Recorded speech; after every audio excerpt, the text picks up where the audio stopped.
Let's talk about podcast cringe. Big up podcast cringe. Joe Rogan's downfall is hard to watch. This is featuring Mark Normand. Big up podcast cringe. Joe Rogan's downfall is hard to watch. Let's see what podcast cringe found out or observed while he was checking out the show between Mark Normand and whatever his name is. Let's go. And look, I don't know what's real and what isn't anymore. You know, and if you ask questions, you're this, you get labeled. I don't know. I know. It's a wacky time, and no one's happy. Oh, look at that. Mark Normand smoking his cigar the right way around. We're going to find out from somebody else that he can't do it the right way around. It's interesting to see. Mark Normand smoking his cigar the right way around. Great to see. Great to see here. Unlike some. We'll come on to that later. That's why I'm off social media. It's just not good for you. But you seem to know a ton of stuff. So I'm like, how are you off social media but also knowledgeable? Google. Because he's lying. News feed and then things that inform people send me. I rely on people sending me things now. So basically, either he's lying or you've got a little bit of an echo chamber going on there, mate, haven't you? You might have a bit of an echo chamber there. If people just have to send you things, that's the only way you stay informed. It kind of sounds like an echo chamber. Is way better. But I'm sure you got some psychos who are up your ass. Who believe everything I say? Yeah, because you're so big. You got such a big umbrella. Yeah, but I'm very clear that I don't know what I'm talking about. Well, you're one of the few guys who will go, you know what I said last week? By the way, I hate that cop-out. Don't listen to me. I'm just a comedian. Don't listen to me. I don't know what I'm talking. I hate that cop-out because he doesn't talk like that, actually. In the moment, he talks with 100% level of certainty. The moment he gets fucking pulled up on something, all of a sudden, I'm just a comedian. All of a sudden, he gets his fucking pigtails out. I'm just a little comedian. Get out of here, Rogan. You know what you're doing. I was wrong about that. You have to. Nobody does that. That lady's smiling. If she claims victim, I call her shit. She looks like she's having a good time. Also, that's a woman. Wow. I don't think I've ever heard any person who's seen a picture from the Epstein files go and start attacking the girls. Honestly. I don't think I've ever seen a single person online, right? On YouTube, streaming, whatever, who's seen a picture from the Epstein files that features a young lady in the company of like Bill Clinton, Jeffrey Epstein, whoever it might have been, and has immediately focused on like attacking a girl. That's the first time I've seen this from somebody or heard it. Rogan, oh look, I bet she liked it. Look at her smile. She was having a great time. Bloody hell, victim blaming Rogan out here, bro. Woman. Mark Normand is on JRE to promote his new Netflix comedy special, and somehow it turned into one of the most hypocritical episodes in JRE history. The last time Mark did a solo Rogan episode was over 6 years ago. We're used to seeing him on Protect Our... Really? God damn. 6 years ago. By the way, classic Jewish pose there by Ari Shafir, unironically. Where's he gone to? Is he still traveling? What happened to Ari Shafir? Is he still traveling? I know he does he disappears for a bit and goes backpacking around random places. Is he still traveling? I feel like this is the longest time he's been away. Usually when he goes backpacking, he goes away for like a couple of months and he reappears. I feel like he's been away the longest time ever, man. Fair play to him. Fair play. I'll do the same thing, to be fair. I'll do the same thing. Grind for 6 months, grind for 8 months, and then take the rest of the time off. Do you know what I mean? And just enjoy yourself a little bit and then come back again, grind and come back again. I actually might do that, actually. I think going forward, that might be my kind of schedule or the way that I kind of work. When this becomes like my full-time gig, I think I might do that going forward. Just grind for 8 months. Bang, bang, bang, bang, bang. And then take 4 months off and then just go and do your thing. It kind of works the same way in fashion. I think in fashion, they have like a month they take off. Like, I think it's August or something.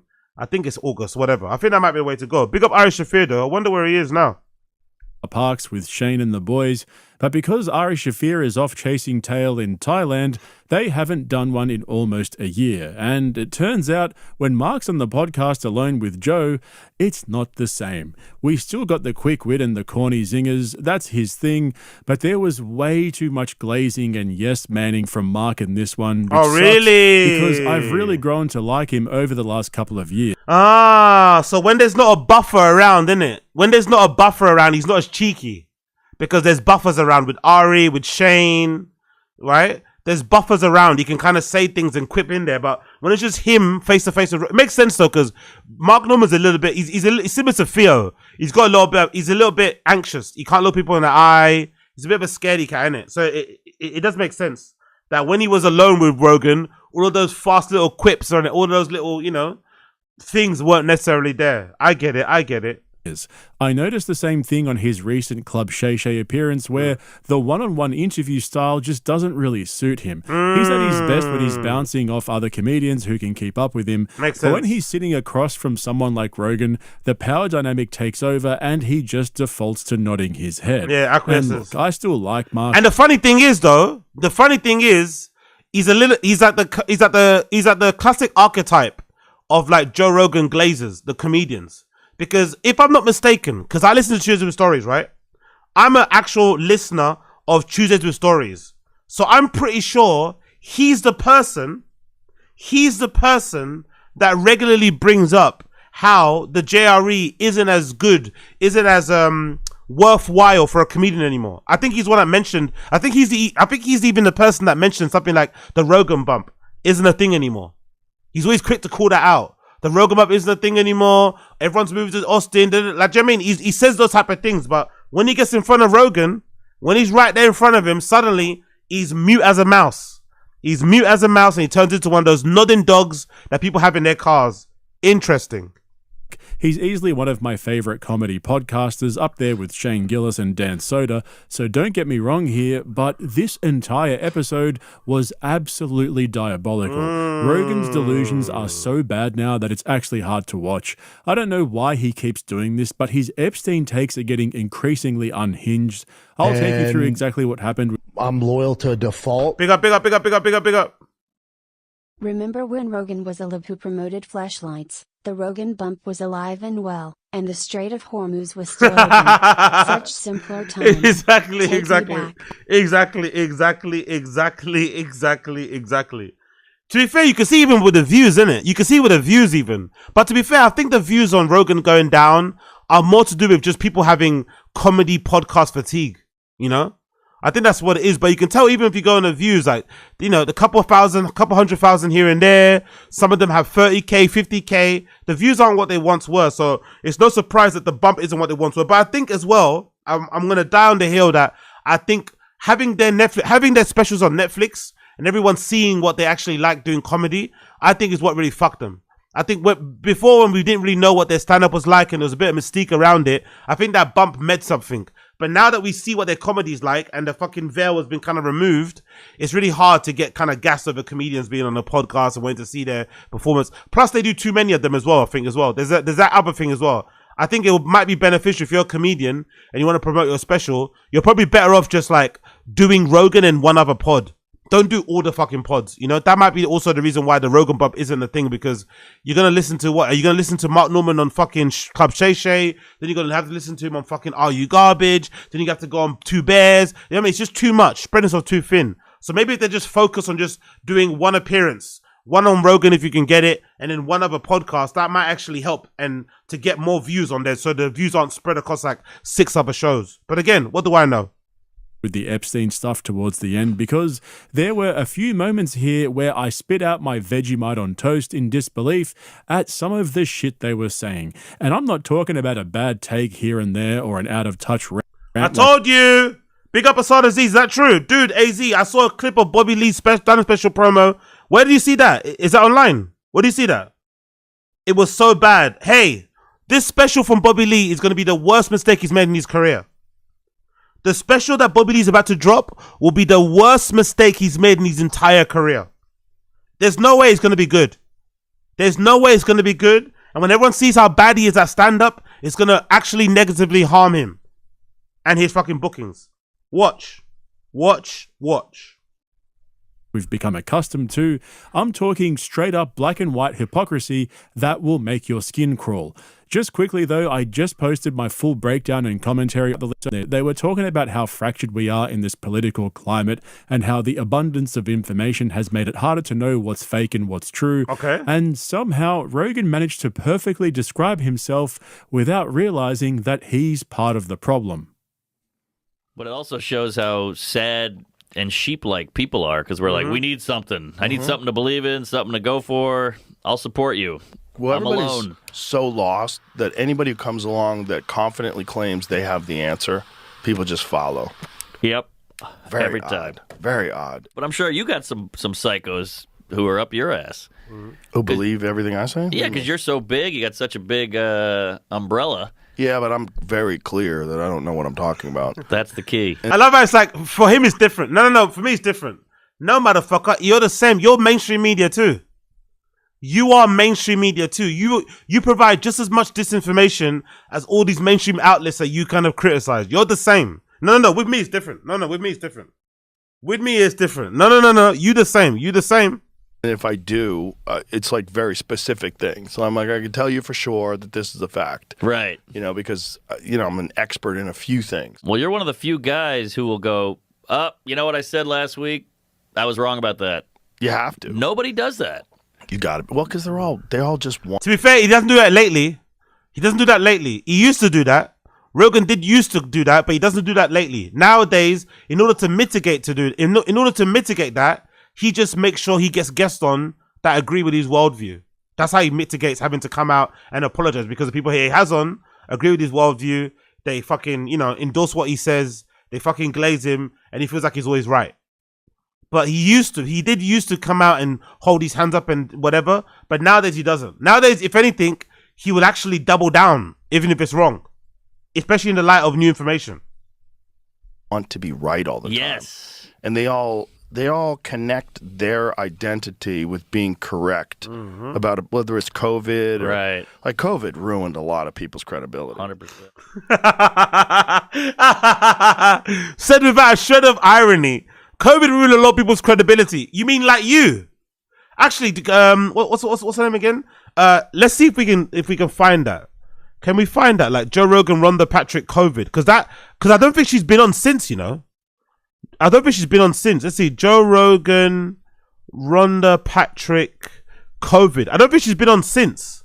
I think she came on that one time and she hasn't been on since. Vaccine misinformation. Is that the one? Maybe it's that one there. Is it that one? Joe Rogan v on the vaccine 4 years ago. Oh my God, David Pacman. What happened to him, mate? What happened to Pacman? Maybe it is that clip there. Maybe it's that clip there at the top. Maybe it's that clip here, right? Maybe it's that. Is it that one he's watching? What did he watch there? Yeah, I think it might be from this. Let's see this.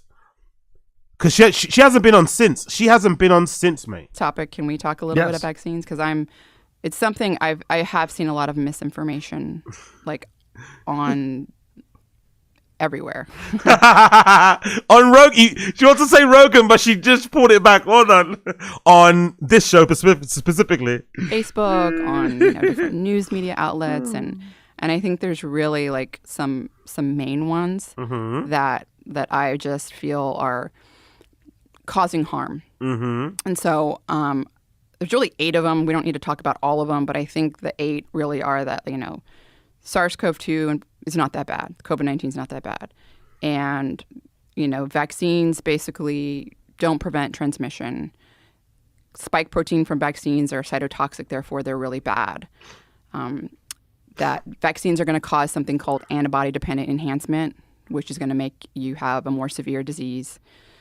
There's the vaccines are going to cause infertility. Rogan being this quiet as well, not saying anything, is an indication that he totally disagrees, by the way. Rogan just sitting there brewing, absolutely seething. Let's see what he says when he finally speaks up. There's the vaccines are going to cause a more virulent strain or variant. And then there's one more that she mentioned a note of it. To vaccines. Wow, she made a note. They're just as good. Okay. And I think that There's a few of those. She made notes, bro. She came on the show with a specific intention of dispelling all the misinformation, of clarifying everything.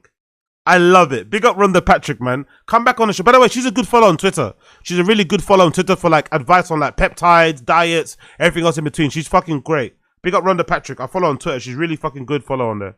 That are really, I mean, just like blatantly, they're wrong. All of them, I think, there. But I mean, you know, there's some that are more important than others. And I think that I would like to talk about them. You know, I think first and foremost, there's like two groups of people, mostly. One thinks COVID-19 is bad, doesn't want it, wants the vaccine. And the other one that thinks it's not that bad and that the vaccines may be harmful. Yo, big up Nonchalant Charlatan in the Kick chat. And also big up LTAK, Free Dat on there, and Dabs McGee too, I think, in the Kick chat. Big up everybody watching the show via Kick. If you're on Kick and you're watching me live, make sure you follow the channel. Make sure you follow the channel so you can chat in the fucking chat. Make sure you follow the channel so you can chat in the fucking chat. I appreciate everyone on Kick. I appreciate everyone on YouTube. Let's fucking go. And there's also Do you think the vaccines are harmful to anyone? Well, of course. Duh. I mean, do you know anyone that's had bad reactions to vaccines? Oh yeah, do you remember the story he kept sharing about that one comedian that he knows? He used to have so many anecdotes. He used to love a bit of anecdotal evidence. Rogan during COVID was peak anecdotal evidence. He loved a bit of anecdotal evidence during COVID. Interestingly, I know a lot of people that have gotten vaccinated, and the only person that I know that had something was like, she had a headache for like a week and a half, and then it went away. Oh no, another person I knew had like nausea for like a couple of weeks. They were like nauseous more frequently, but it went away.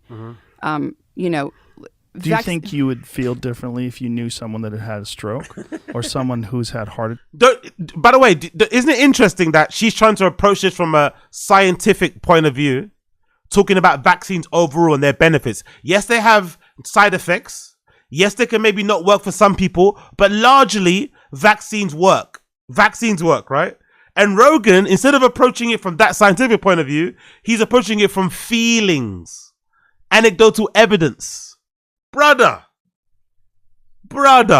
there's going to be anomalies. There's going to be case studies where people receive the vaccine and it doesn't go well for them. There's going to be certain circumstances where someone gets the fucking COVID and it goes fucking really badly for them. But it doesn't take away from the fact that the vaccine was largely a good thing. That's why we're all around now. But Rogan is just hell bent on just like whatever side that he's on now. This is a great era, man. I wish he would come back on the show, but Rogan doesn't have anyone on the show that disagrees with him anymore. Perhaps young people that have? Well, it's hard to say. So, you know, people... Big up Addy Z, no problem, brother. Big up Addy Z, no problem. Good to see you. React differently, obviously. When you're giving, you know, more than 169 million people are vaccinated, right? I mean, that's half our adult population is vaccinated, fully vaccinated with COVID-19. And it's not zero risk. Some people are going to have an adverse reaction. Of course. And they do. It's a big world out there. You know, if you were to give 169 million people a peanut or a shellfish, like some people are going to have very adverse reactions. Great analogy. Great fucking analogy. Perfect analogy. Perfect fucking analogy. Like it's a big world. But, you know, with the stroke or the heart attack, you know, you have to like so if you're trying to compare, for example, let's say, you know, you're looking at actual COVID-19 deaths and from heart attacks and strokes, and you're looking at the vaccine adverse events reporting site VAERS, right? And that as well. You know, you have to realize that basically in the United States, like in 2017, there was a publication in the Journal of Circulation. Someone dies from cardiovascular disease every 30 seconds in the United States. Jesus Christ. Every 30 seconds. Jesus Most Christ. of those people are above the age of 50, and certainly most are. Well, I guess that argument throws a monkey wrench in this argument that, the vaccine causes cardiomyopathy, whatever that fucking word was. If 30 people, was that whatever she said, that statistic, that must obviously going to skew the statistics around the vaccine causing people having fucking heart attacks. Because that was one of the big talking points, right? With a lot of people. Now, to be fair to Rogan, when that whole vaccine causes heart attack issue came up, I do remember a lot of pro-vaccine people being very dismissive of it, acting as if that wasn't true. it obviously was true. Some people obviously did have adverse effects of the vaccine, but it still doesn't take away from the fact that largely the vaccine was a net positive. But for whatever reason, Rogan and his cohort of people were hell-bent on making sure that it was both the most serious thing and also not the most serious thing. Really strange. Above 65. But every 30 seconds, someone's dying from cardiovascular disease. Every 40 seconds, someone in the United States has a stroke. Every 4 minutes, they die from a stroke. But this is also very, very rare in young people, particularly young, healthy people. But one thing that has occurred in young, healthy people that have been vaccinated is myocarditis. And some people have had blood clots, quite a few blood clots. And this is the era where you fucking got hit over the head with ivermectin and myocarditis every fucking day. Every day was ivermectin and myocarditis day. Every fucking day. There's speculation, right? Yo, big up Space Guy in the chat. Wagwan sis. Big up Space Guy in the chat. Salk Institute released that paper. Big up Lou as well. I see you. Big up Lou. About the spike protein causing some sort of deterioration of the blood vessels. Did you read that? I looked at the spike. I've been looking at a lot of the. Oh, he reads studies. Look at his face. Look at his little studies face. Look at his little studies face. Look at him. Look at his face. Look at the contempt. Look at the contempt on his fucking face. Look at the contempt on his fucking face. His little, I read studies. The spike protein, and that's from COVID-19. They're discussing it. They're talking about from the actual disease itself. Yes. So, first of all, like you have to you're either going to get infected with SARS-CoV-2. Most people are going to be eventually. We're all going to be exposed to it. So you're either going to be vaccinated when you're exposed to it or not.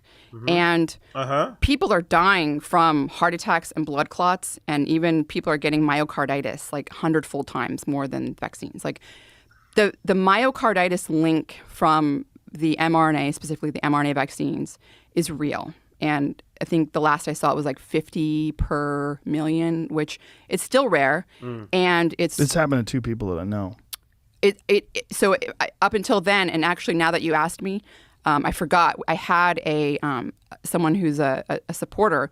I talked about vaccines in one of my Q&As I do, and they went and got it, and they were younger and ended up having some kind of myocarditis. So I do know someone that had I don't know them, but they emailed me. Now, what happens if you have that? And how do you recover from that? But you realize it's happening to young people. So myocarditis is caused by 2 things. One, by inflammation. Tell her, sis. Tell her. Tell her. Tell her. Tell her. 2, by a direct viral infection. And it's more common in adolescents and young people. And it's an enlargement of the heart? It's inflammation of the heart. It can lead to that, yeah. But it's happening in young athletes with COVID-19. And it's happening more frequently than people that are getting vaccinated. So it's still if the person that got vaccinated, look, it is a risk, but it's still pretty rare, and it also is treatable. In most cases, they treat it within a few days, and it's isolated. Why do you think that people, there are people that are completely asymptomatic when they get COVID, or if they do get it, it's very mild? Do you think that's because they have a lower viral load that they've been infected with?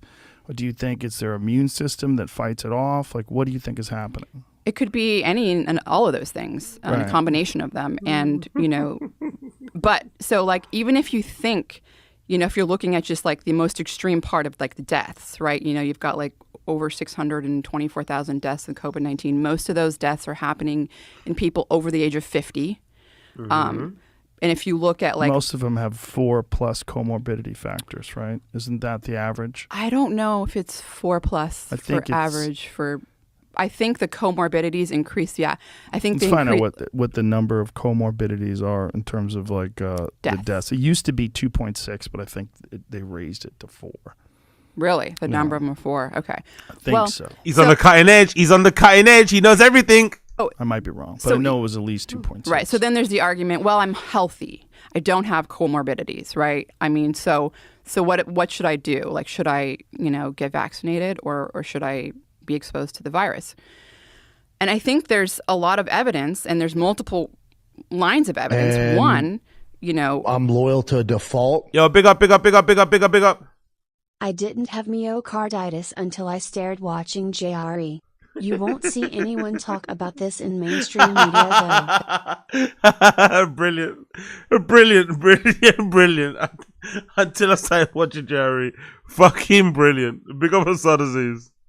There are people with mild symptoms that are getting post-acute COVID syndrome. They're getting this, what people call long-haul COVID. And the majority of people... What do you think that is? What is long-haul COVID? I don't know what it is. I think it depends on the symptoms. I think there could be a variety of causes for it. So there are people, and most of this is happening in teenagers to like 50. Most of the people that are older are not getting this long-haul COVID. It's like happening in people that are mostly not being hospitalized. People that don't get hospitalized originally, like they have mostly like pretty mild symptoms, in some cases even asymptomatic. There was a study published in the Lancet like last year showing there was a 7-fold increase in stroke incidence in people under 50 in the United States compared to the year before that, before the pandemic started. And that is probably because the spike protein that causes this deterioration of the blood vessels and blood clots. Is that what it is from the virus? Well, I don't know what it is. I mean, there's lots of things. Viral infections themselves can cause hypercoagulation. They can cause blood clots, that's like known from other viruses. Like that's there's inflammation without the spike protein. So I feel like I haven't got to address everything, but let's talk about the spike protein real quick. I think this 4 points out where I would find this information. I hope that's the spot. Yeah, there was an average of 4.0. Anyway, you get the point. Back to podcast cringe. What are we? Come on. Wait. Rogan's an expert in being a puppet. He claims he's an expert in stand-up comedy and MMA, yet he's never had a single MMA fight in his life, and he's never put out a decent comedy special. The only thing Joe's truly an expert in is convincing people that he's an expert. And this whole idea that he's one of the few guys who'll admit when he was wrong, I've been watching this guy for years, and I can count on one hand the number of times he's genuinely corrected himself, and most of those were because Jamie forced his hand in real time. In fact, Rogan is known for hardly ever correcting himself, even when he does make a mistake, and quite often he'll continue to spread false... I don't think that's true. That's not fair. There's plenty of times on the show itself, he'd come back the following episode and be like, yeah, what I said, there's plenty of evidence, to be fair. That's not entirely true. That's not entirely true. I remember specific shows where he'd come back the next day and say, yeah, what I said on that episode about this topic is not true. He'd actually say that. I'm sure of it. Or misleading information, even after he's been made aware of it. It's one of his defining characteristics at this point. It's practically a segment on the fucking show. You guys might not remember this episode because it didn't get much traction back in the Spotify what's his name? Days. Even when they dumped everything back on YouTube, it only got... I forgot his name. The Australian guy. He was also being quite combative as well with Rogan about the COVID vaccine, innit? Was it COVID vaccine? I think this guy's been quite combative with Rogan. He was like pushing back a lot. Less than 5,000 views, which has to be a record. But it was in this episode that Rogan got fact-checked in real time for making a false claim about myocarditis. Yeah, I remember. Episode, he continued to spread the wrong information. I remember. And just to be clear, I know this is controversial. I'm not saying that Rogan was wrong or right about everything to do with the pandemic. I mean, he did certainly uncover some dodgy shit, I'll give him that. But still to this day, he'll ramble on about things that were proven to be wrong, yet he just can't seem to let it go. For young boys in particular, there's an adverse risk associated with the vaccine. It's like a 2 to 4-fold increase in the instances of myocarditis. Yes, but you know what? Hospitalization. You know that there's an increased risk of myocarditis among that age cohort from getting COVID as well, which exceeds the risk of myocarditis. And to be fair, I don't even know why it's even a debate. Like, if they say the vaccine can cause heart issues for 50, what's the statistic that Rhonda Patrick said? Was it 50 in a million? If they told you, right, the COVID vaccine could maybe you could get fucking heart issues with the COVID vaccine, but only if you're one of 50 of a million. Or you can get COVID, and if you get COVID, it could also cause you heart issues, but without the vaccine, it could be quite lethal. Obviously, you still take the vaccine anyway. The odds are far better. The odds are still far better anyway. No one's saying there's no fucking, consequences with taking the vaccine. I myself can say, since I took the COVID vaccine, I can definitely recognize that my like cardio overall isn't what it used to be. It definitely isn't what it used to be. It definitely has affected something in my cardio. I've always had asthma. My weight has gone up and down. I understand. But I definitely noticed a drastic decrease in my cardio overall. But in general, am I far better off for taking the vaccine? I think so. Or having the vaccine, I think so. Especially when it comes to like taste and stuff. Like I said, I've got actual friends I know, even till this day, who have never got back their fucking sense, their sense of smell or taste. Like, allow that, man. Allow that. That's from the vaccine. I don't think that's true. No, there is. There's There both. is. Well, let's look that up. I don't think because that's think true. 12 to 17 myocarditis with 3 months of catching COVID at a rate of 450 I don't think that's true. cases per million infection. This compares to 67 cases of myocarditis per million of the same time following their second dose of Pfizer. Yeah, so you're about 8 times likelier to get myocarditis from getting COVID than from getting the vaccine. Exactly. That's interesting. Now that But big up, run it up. Agostino Sheeper. Yeah, for sure. I'm a sheeper.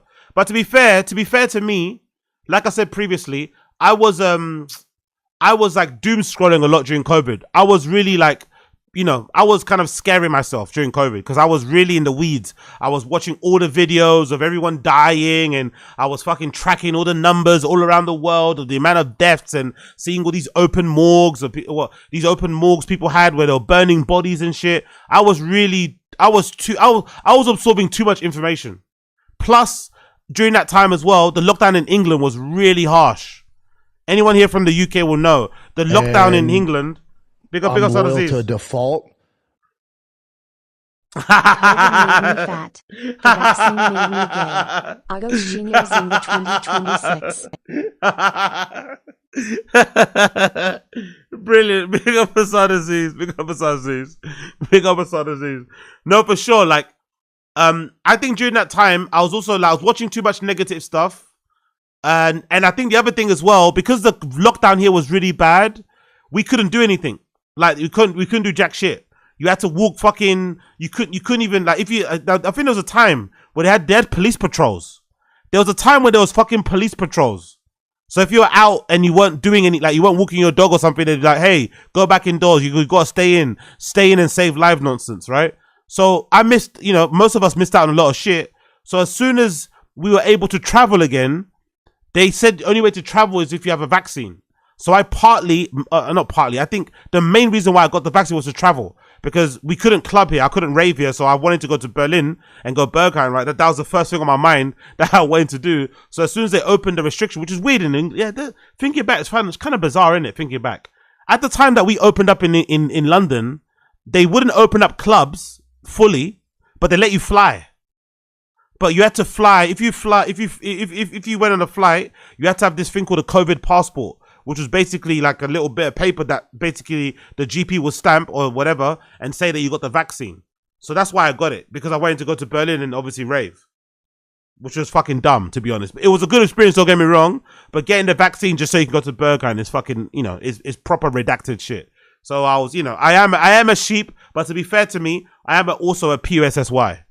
That is not what I've read before, but also it's like, even when we're reading these things, it's like, what are we getting this from? Was this from the VAERS report?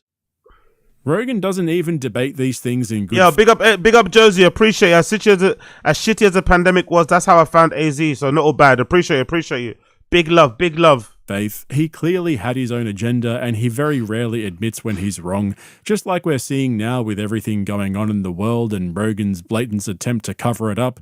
Even just in that clip there, you can see how unwilling he is to accept the data when it doesn't line up with what he already believes. Jamie pulled it up, the numbers were right there on the screen, and Joe's immediate response was, "That is not what I've read before," followed by questioning the source. Yo, big up Z. I was invited to parties but didn't go because I thought the cost of the fines too poor to break the rules. You know what's funny though? Everyone that I've heard that went to these plague raves said that they were some of the best raves ever. Everyone. Every person that went to the plague raves said they were the best raves ever. But during the time, I was on my fucking moral high horse. I was like, oh my God, I can't believe they're being so irresponsible. Think of all the people they're going to kill. It's like, huh? Like, people are going to die anyway, like, really and truly, people were going to die anyway. The only way we were going to be saved is if somebody made a vaccine quickly. right? That was the only way. That's one of the reasons why we're all out and about now. The vaccine actually saved us.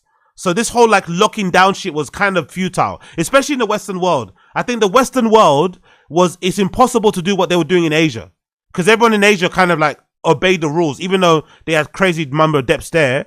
They were more compliant. We're not compliant here. Like, you tell people to lock down, people are going to say, fuck you, I'm going outside. We can't do stuff for the greater good. We look out for ourselves. We're super selfish in the West, right? We're not as compliant or as obedient as they are over there. So it was never going to work, the fucking lockdown, really. It was never going to work the way they wanted it to work. Because after a couple of weeks, people just got pissed, like, all right, enough, I'm going outside, you know? People just got like, enough, I'm going outside. And then all the rules went out the window. But I heard from a lot of people that went to these plague raves that they were some of the best raves they've ever been to. Because you can imagine why, right? You're being locked down, you can't go out, and now suddenly you're throwing a party. Everyone's going to go fucking crazy. So I'm kind of gutted that I didn't go. But to be fair to me, there's not a chance I could have went because I was so scared. I was so scared, right? During COVID, I bought a visor. I was so scared, I bought a visor. I'm Big up loyal to Sadaziz. default. The vax was a blessing from the big God. All the boomers were supposed to be wiped out and the housing market finally affordable. Yep. We messed it all up. We ruined the balance. That's true. That's very, very true. That's very, very, very, very, very, very true. Very, very, very true. But yeah, what was I gonna say? Yeah, I bought a visor. Big up Asana Aziz. I bought a visor, man. I bought a fucking visor. I bought visor. I bought like what were those masks? What were those masks that had the fucking filter on the front? The really heavy duty ones. I bought them from fucking China. I bought like a pack of like 500. What were they called? N95. N95s. I bought like a pack of like 500 from like AliExpress. I bought like a whole pack of them, which is fucking crazy, right? Because obviously if you're buying N95 masks and it's fucking COVID and you're getting them imported from AliExpress, it's like pretty backwards. I had a visor. I bought a mask. I bought loads of gloves. I was so scared, man. I was such a fucking PSSY during COVID. Because that's what he always does. If the facts don't fit, attack the source. Yet literally 5 minutes ago, Mark Normand was sitting there praising Slow Joe for being one of the only public media figures to admit when he fucked up. I don't know what alternative I even got some masks left. I'll show you. Look, I still got some masks left. I'll actually show you. I still got some COVID masks left that I bought during that era. I'll show you. I've got like a whole packet full. See, look. See, I've got a whole fucking packet full still. These are wrinkly. I must have bought these in like whenever COVID was. Can you see that? I've got a whole fucking packet full of these fucking shits. What an absolute idiot I am. What an absolute scaredy cat. I've got a whole entire packet of these. But I think the N95 ones, I threw them away. But look, and they're all individually packed. See, I've got these little fucking Korean ones. These little fucking, or these little, you know, the ones that do that flap, that kind of, you know, it's got this little beak design. Probably won't work well with my fucking beard. And then you remember the whole fucking pinching thing here on your nose. You pinch. Right? There you go. Look at that. Look at how dumb we were. Look at how dumb we were. Sitting on planes, sitting on buses like this. Talking to our fellow man like this. Look at how dumb we were. Look at how fucking dumb we were. Thinking this would save us from a virus. Thinking this would save us from a fucking airborne virus. This would save us, right? This and standing 10 feet apart. This and standing 10 feet apart would save us. How dumb were we, man? How fucking dumb were we? I was out here being a fucking scaredy cat with this on, thinking this is gonna save me. This is gonna save me. All of this stuff coming in there, me touching my face, but this is gonna save me. This is gonna fucking save me, eh? This fucking shit will fucking save me. Huh? What an idiot. What a fucking idiot, honestly. Ay. Let's continue. Mark's living in, and all the stuff about always saying he doesn't know what he's talking about and that he's only an expert in a couple of things where he can state certain things as a fact. I'm not sure how that extends to the hard sciences where he has absolutely zero qualifications or experience. For those of you wondering why I call him the tall and funny scientist. Yeah, man. Big up Big up Space Guy. Yeah, exactly. We weren't dumb. It was the government that sold us the BS. Yo, I remember. You know what's really interesting? How quickly the governments around the world seized the opportunity, took advantage of it. That was something that was the most like eye-opening. Like, wow, these motherfuckers are actually in charge, innit, of the world. They fucking see, like, the government seized the opportunity of COVID the same way I think the scammers did. Because I wasn't plugged in. The scammers with the PPP loans and shit and whatever else it may be, they fucking seized the opportunity. Most of us, myself, I was just too delirious with fear. I wasn't even paying attention to stuff. But some people took advantage of it. For PPP, COVID relief funds, all this be happen. They fucking grabbed it by two hands and didn't let go. Because a lot of governments, some governments, they purposely kept that lockdown going on for way too long for their own fucking needs and purposes. And you know what really used to fill me with rage? Remember those times, I think it happened in America, remember those times where there was a lockdown, but then they had pictures of like your fucking local official, your local politician, your local state official, whatever, governor, being spotted in a restaurant, eating with a bunch of people, partying, having a good time, but you can't go see your fucking grandparents. Do you remember that whole shit? Happened so many times here in the UK with Boris Johnson's fucking government. Fucking awful, bro. We can't go out to our friends' houses and here they are fucking having a fucking picnic, having a little rave. Ay. Do you know thing that kept me sane? During COVID was the drugs. I'm not gonna lie. Not to be that guy, but the adult vitamins kept me fucking sane. Because I was able to like do a little part. I remember that was also the time I was going to Pirate Studios. Big up Pirate Studios. The fucking place where I go and record my DJ mixes. Being able to order drugs, you know, and get them delivered at home, and being able to fucking do my little DJ live streams was the you know, it allowed me to have some sort of outlet. Without that, I would have fucking, you know, it would have been a bad time for me during that time.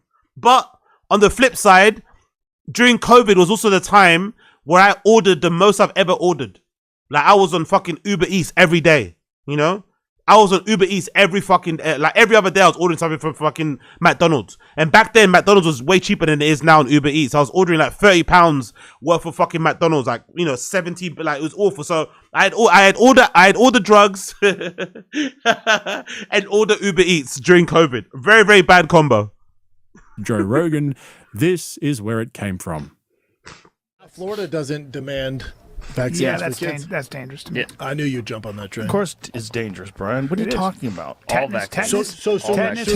No. Just go down the road wrong. You need to bail on the tetanus thing because Suzanne Humphreys. Educate his ass. Suzanne Humphreys explained tetanus. She's not a vaccinologist. She's like, I know that. Hey. Keep the wound open and clean it. Oh, that's you such don't. bullshit. It's not bullshit. It's not bullshit. Oh my God, bro. You don't need to get a tetanus shot. Just keep the wound open and clean it. Whatever you do, don't listen to Rogan, man. Whatever you do, don't listen to fucking Rogan. Keep the wound open and clean. Don't get a tetanus shot. Keep the wound open and just clean it. You'll be fine. Run it off. Run it off. Did you cut your leg on a rusty fucking fence? Did you cut your leg on a rusty fence? No worries. Run it off. Get some fresh air on it. It'll be fine. How many people die of tetanus every year? Very few. What about Okay, polio? so let me ask you a question, Mr. Joe Rogan, Mr. Scientist. Are you saying? Oh. So let me ask you a question, Mr. Joe Rogan, Mr. Scientist. Are you saying? Yo, big up. Who's that? What's this? What is this? What the fuck was that? What the hell was that? What the hell was that? Was that like a follow? Hold on, let me double check something. What the fuck was that? Why was that sound? What was that sound? What the fuck was that sound? Huh? ¿Qué cosa? Why are you sounding like that? What the fuck was that sound? Why are you sounding like that? What the fuck was that? Yeah, hold on. I need to check that out. What the fuck was that sound? I'm so confused. Who was that? Huh? What the fuck was that? What the fuck was that? What was that? What that sax came from nowhere? Was that the COVID sax? Oh, it's a gifted membership. Oh, big up. Oh, that's brilliant. Appreciate you. First sub on Kick. Big up JU for life. Big up JU life. Big up JU for life. That's amazing. The first sub on fucking Kick. I appreciate you. Like, what the fuck was that? Like, who is that? Hey. What's the sax? Is that future? Is that fucking future? Yeah, big up JU, big up JU Life, big up JU Life 10, appreciate it. Big up JU Life 10, you're a fucking G. Big up Blood Clot JU Life 10. Let me keep this window open actually. Oh, big up. Oh, I didn't know it makes that sound. I didn't know it made that fucking sound. Big up JU Life. I appreciate you, bruh. Appreciate you. Okay, cool. Let's get back to Rogan. Where is it? There you go. Rogan's there. Let's get this back on the screen. Let's go. Sorry for interruption, people. Sorry for interruption. ADHD stream. ADHD Sunday stream. If you like what you see what you like the stream, subscribe to the channel, become a member, all that good shit. Get involved in the chat, get involved in the Discord. ADHD Sunday stream. Let's go. Don't do that. Don't call me Mr. Scientist. I'll start mocking you, and it's so much easier to mock you. So are we not? So you don't believe in vaccines? You don't think we should have vaccines? It's not that I don't believe in vaccines. What are you saying? It's I don't think you should give a kid a Hep B vaccine when they're a baby. Excuse me. Let me just say something. Yes, you're right. You can make the argument for Hep B. Here's why.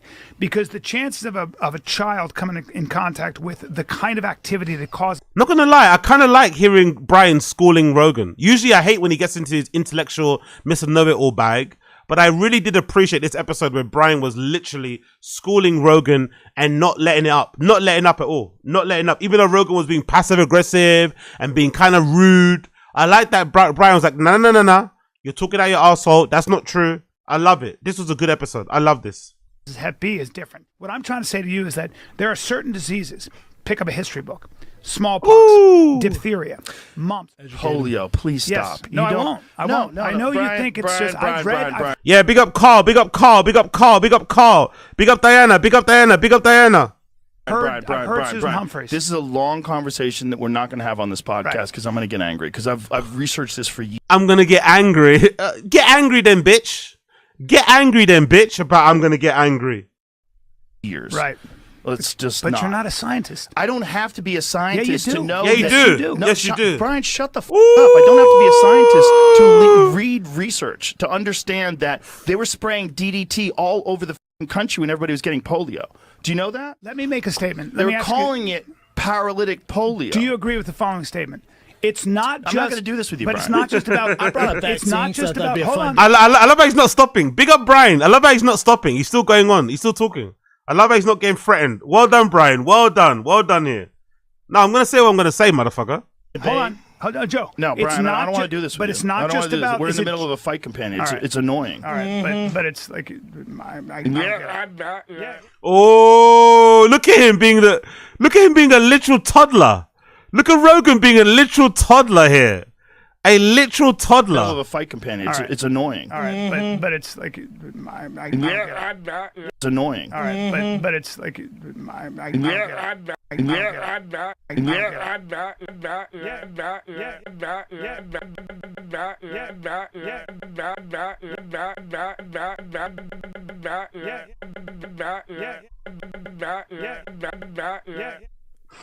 The thing is, like I said earlier, my point isn't that Joe's been wrong about everything. My point is that he is the perfect embodiment of the Dunning-Kruger effect. That's why I've previously referred to his show as the Dunning-Kruger experience. He doesn't know enough about any of these topics to know if he doesn't know something, which is literally the definition. Yet he'll rant about the same shit for hours on end with so much confidence you'd think he was conducting his own experiments in a lab out the back of his studio. And shout out to Brian Callen for actually calling him out on that clip. Exactly. We've talked about this before. It was on that Fight Companion where Callen pushed back on Joe, thinking he's smart enough to read out and interpret scientific literature with zero scientific education, and Joe's response was to go full domestic violence mode. I'm not going to talk about this with you because you're making me angry. That's funny, though. Honestly, podcast cringe with the jokes is not good. That's funny. Going full domestic violence mode is fucking hilarious. We got podcast cringe. That was a good one. That was a good one, sir. It's the real Joe Rogan. When he's challenged, he starts glitching and crashes out. But when it's a guest like Mark Norman sitting there across from him, telling him how great he is, suddenly he's the most agreeable guy in the room. As usual, though, things only got much worse. Those people just never came out and said, you know what, I was wrong. I know, and that would go so far, but nobody will do it. And then the right and the left, they both just want their side to win. So they're like, just exactly. It's like when the ball goes out of bounds on your team, you're like, I didn't see shit. Exactly. And then the other team's like, what are you, crazy? We got video footage. Yeah, it's cheating. It's cheating. You're cheating in the game of discourse. Right. Yeah, That's why those videos are so fun when they go to a college campus. They're like, can you believe what this Trump said this? And they go, that's racist. He's a piece of shit. And they go, actually, that was Biden. And then they go, oh, well, what are you going to do? I got class in a minute. I got to go. That's Rogan, by the way. Mark, without realizing, is describing Joe Rogan. That's what Joe Rogan does. Everything that fucking Trump does is a joke and it's not that serious, especially when it was Biden. Everything Biden did was malicious, never giving him the benefit of the doubt. Now it's Trump, the same sort of thing. He extends all the grace, all the benefit of the doubt. Never calls out stuff directly. He's actually describing Joe Rogan here. You don't vote for me, you ain't black. Yeah. He's got a couple N-words, too, out there, by the way. Does he? Oh, yeah. Pull it up. Biden had a few. Hey, Mark, you know who else had a few N-words? Exactly. Fuck me dead with these guys. And of all the examples to bring up, Mark... By the way, I find that funny, though, the apology video with the black hoodie and with the black bookcase. Apologizing for saying the N-word one time, wearing a black hoodie, standing in front of your black bookcase is very interesting. N-words, fuck me dead with these guys. And of all the examples to bring up, Mark brings up the very scenario that Joe found himself in with Bo Nickel that proves the exact opposite of the point they were just trying to make. I hate to see Mark going down this road, but when it's this obvious, it's hard to turn a blind eye, because this whole segment was about how people on the left and the right both just want their side to win and they'll ignore the facts when it suits them, which is exactly what Joe and Bo Nickel once did. They talked about those college campus videos where they tell students a Biden quote and pretend it was Trump, and the students get outraged, and then they reveal it was actually Biden who said that, and then the students backtrack. And Joe and Mark are laughing at how brainwashed these people are, which is fair enough. It is pretty fun.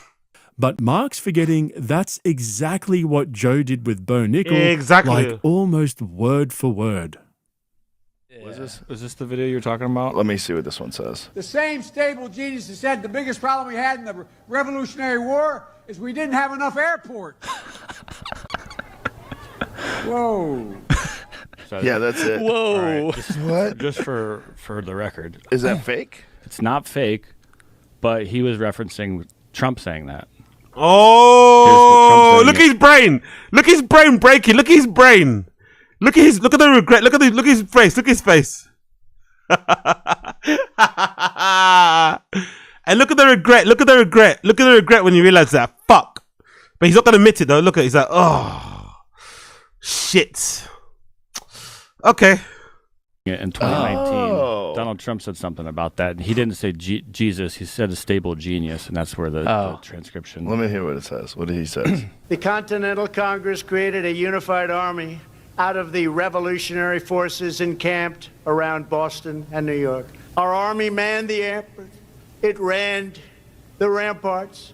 It took over the airports. It did everything it had to do. Oh, okay. Yeah.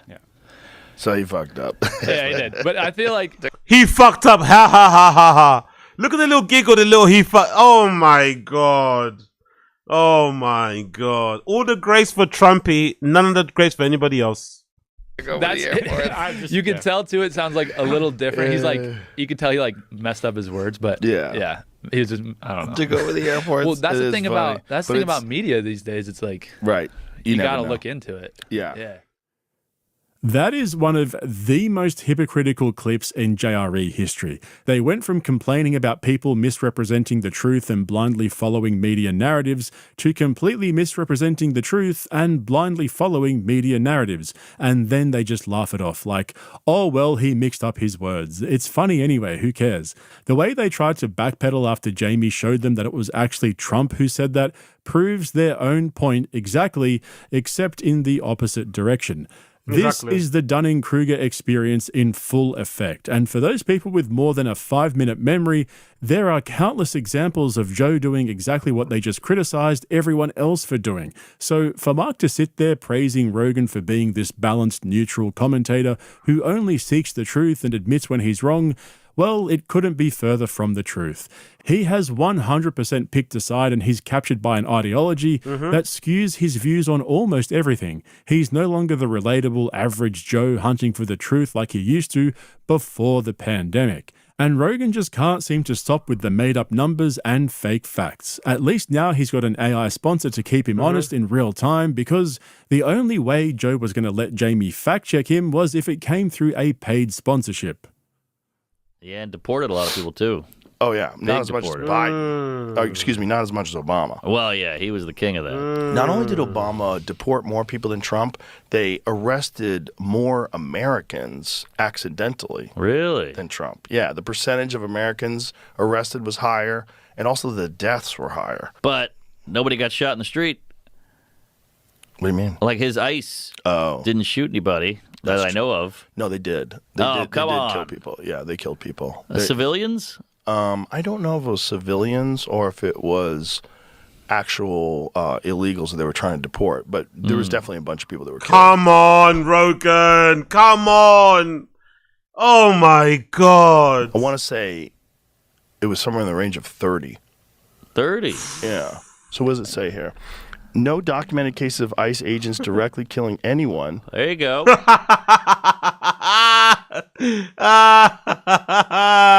Such as through shootings or excessive force during Obama's presidency. However, 56 individuals died in ICE custody. Okay, so that's how they died. So it wasn't shootings, primarily from medical issues, like they had lead poisoning from bullets. Inadequate care, or whoops, he hung himself in a 2-foot cell. Most custody deaths under Obama were attributed to natural causes. Heart disease. Well, you're dealing with a lot of people that snuck in. Not suicides, hanging, or violence by agents. Interesting.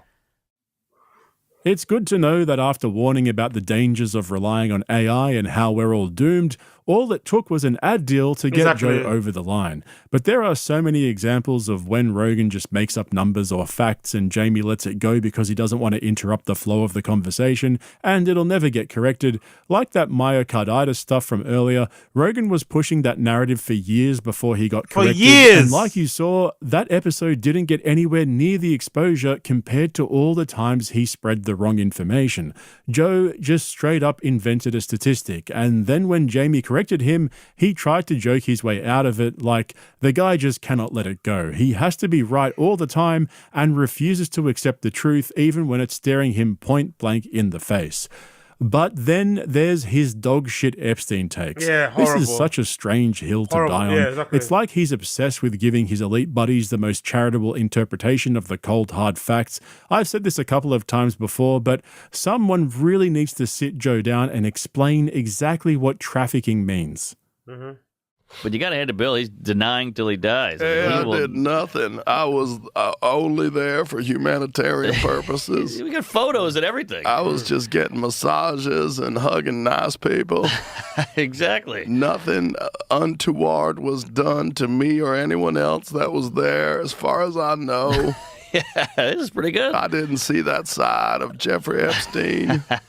You got to bring this back. Look at this guy. We got photo evidence. That lady's smiling. If she claims victim, I call her shit. She looks like she's having a good time. Also, that's a woman. You know, that's it's like true. Once you're a woman, okay, you know, unless someone's holding a gun to your head, if we're talking about children, we're talking about a different thing. But there's a lot of these ladies that were grown women when they were doing this, and the emails that were exchanged between Epstein and these women, like, they were well aware of what's going on. Look, Jesus Christ, Rogan.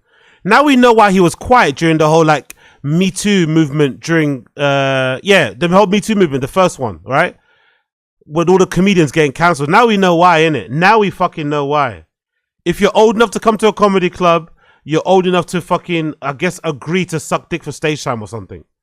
Fucking hell. Holy mother of victim blaming. Holy mother of victim fucking blaming. Like, what? They were adults, huh? Do you know how sex trafficking works, brother? So if you're an adult, you can't be a victim. If you're an adult, you can't be a victim then. You're only a victim if you're a child. Huh? Real criticism, the real legitimate criticism, is were there underage girls involved? Now, clearly they were in Epstein's past. So in Rogan's head, the Epstein files or the Epstein case, the only legitimate grievance is that if there were underage people there. If there were people there of age, people of a legal age, then there's no grievance. They knew exactly what they were getting into. No, they didn't. There's literal evidence. There's literal emails of Epstein talking to people and discussing how he was selling them a dream of like, oh, I'm the head of this model agency. You're going to come down for a modeling shoot, and it obviously not turning into being a modeling thing. What about that then? What about those accounts of those women who went there specifically for modeling purposes, and then when they got there, they realized it wasn't a modeling thing, but it was too late to cut them back out of it because their passports were confiscated and they're already there in a foreign country? What about that? God damn, Rogan, man. Like Podcast Cringe said, this is a weird hill for him to die on. Very bizarre. Plus as well, right? Do you know what's really weird about this hill that he's dying on? All of these tech overlords, these oligarchs that he's friends with, they're only friends with him recently. They're not like he's like OG friends. I'd understand this takes somewhat if this, was in relation to like comedians that he's known for like decades and decades. Some of these tech guys he's only known recently because of his success. They're not his like friends, you know? They're not his like real friends that he should be maybe holding them down and running defense and cover for them. Even though it's still disgusting, I could kind of understand it if it was comedians. These are like your like new acquaintances that have only started sucking your dick because you're fucking Joe Rogan. Come on, man. Like this guy. And you know what makes it more egregious? I don't even get the feeling that Rogan's a pedo himself. I don't get the feeling Rogan's a pedo. I don't get the feeling Rogan's a creep. I don't get the feeling Rogan's a fucking rapist at all. That's what makes it worse. He's legitimately defending Epstein and these guys for the love of the game. It would make more sense if he was like, a Chris D'Elia type. So he's kind of, throwing out these curveballs and being a devil's advocate because, he himself has his own allegations. But he's not even that kind of guy, I don't think. He's simply defending these oligarchs and these tech overlords for the love of the game. That's what makes it even worse. He went to jail for it. The whole Palm Beach thing with the underage masseuses. But some of these are just ladies who did bad things. They made bad decisions. Wow, the victim blaming. They're ladies who made bad decisions. How about the men that got them there? How about the men that fucking sold them on a dream? They made bad decisions. What did the men do then? Yeah, big up Jack Donnelly Jr. He's for sure a creep, but maybe not a PDF. Nah, I don't think so. What do you guys think in the stream chat? I don't think so at all. Joe doesn't give me creep vibes or anything at all. Zero. If anything, Joe's one of the type of people, especially with his position, he's probably the type of person that definitely has his people he has arrangements with, for sure. He definitely has like an arrangement with a few ladies out there, I think for sure, where they know exactly what the game is. It's very clear. There's no fucking, you know what I mean? We're not going to be long term. I'm going to stay with my wife. But when I come through this city, you know what I mean? We're going to concubine. We're going to have our fun.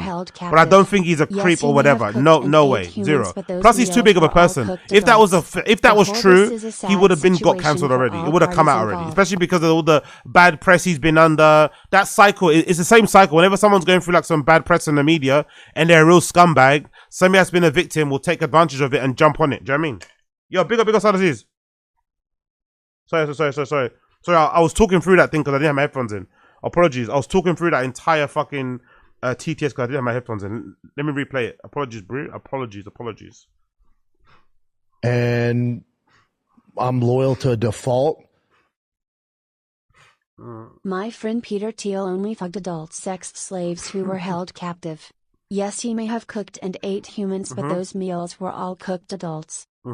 This is a sad situation for all parties involved. Peter Jet Dunning Jr. Is that true? She was 19.